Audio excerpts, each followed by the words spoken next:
2 நாடுகளுக்கு போர் வரும்போது 2 நாடுகளும் அதில் வாழக்கூடிய மக்களும் வந்து கண்டிப்பாக பாதிக்கப்படுவாங்க. உலகமயமாக்கல் காரணமாக நாங்கள் மட்டும் பாதிக்கப்பட்ட எப்படி போரில் ஈடுபடனாலும் மற்ற நாடுகளும் பாதிக்கப்படும் அப்படிங்கிறத இந்த ஈரான் இஸ்ரேல் போர், அமெரிக்கா இந்த போர் வந்து ஒரு உதாரணம் தான்.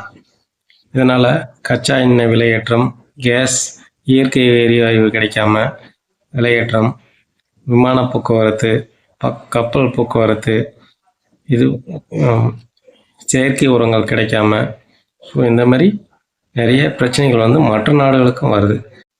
இதற்கு தீர்வு நம்மாழ்வார் ஐயா ஏற்கனவே சொல்லியிருக்கார்.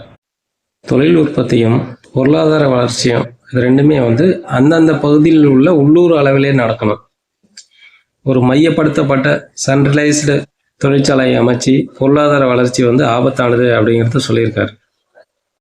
ராட்சச தொழிற்சாலை அமைச்சு அதிக அளவில் உற்பத்தி செஞ்சு பல 100 கிலோமீட்டர், பல 1000 கிலோமீட்டரும் கொண்டு போய் விநியோகம் செய்கிறதுனால மாசுபாடு, எரிபொருள் விரயம், இந்த மாதிரி நிறைய பின்னடைவுகள் வந்து நம்ம சந்திச்சுட்டு இருக்கோம்.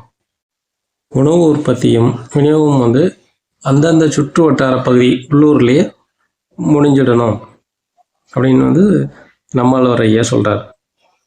அதுக்கான மெயின் ரீசனே கச்சா எண்ணெய் இல்லாமல் பெட்ரோல் டீசல் தயாரிக்க முடியாது. பெட்ரோல் டீசல் இல்லைன்னா வாகனங்கள் வந்து இயங்காது.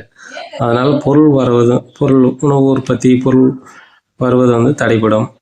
கப்பல்லேருந்து இறக்குமதி பண்ணக்கூடிய கப்பல் வந்து அங்கங்கே நிறுத்தப்படும். விமானங்கள் பரப்புவது வந்து தடைப்படும். இதனால் வந்து உணவு உற்பத்தி, இது வந்து நம்ம உணவுப் பொருட்கள் கிடைப்பதை விநியோகம் செய்வது எல்லாமே தடைப்படும். நம்மாழ்வார் ஐயா சொல்லக்கூடிய இன்னொரு முக்கியமான விஷயம், ஒவ்வொரு வீட்டுக்கும் மாடு இருக்கணும், அதனுடைய சாண எரிவாயு கலன் இருக்கணும்னு சொல்கிறார். இந்த ரெண்டுமே இருந்துட்டா சமையல் காசு சிலிண்டரை வந்து நம்ம எதிர்பார்க்க வேண்டிய அவசியம் இல்லை. மீத்தேன் எடுத்து பூமியை வந்து சேதப்படுத்த வேண்டிய அவசியமும் இருக்காதுன்னு சொல்லியிருக்கார்.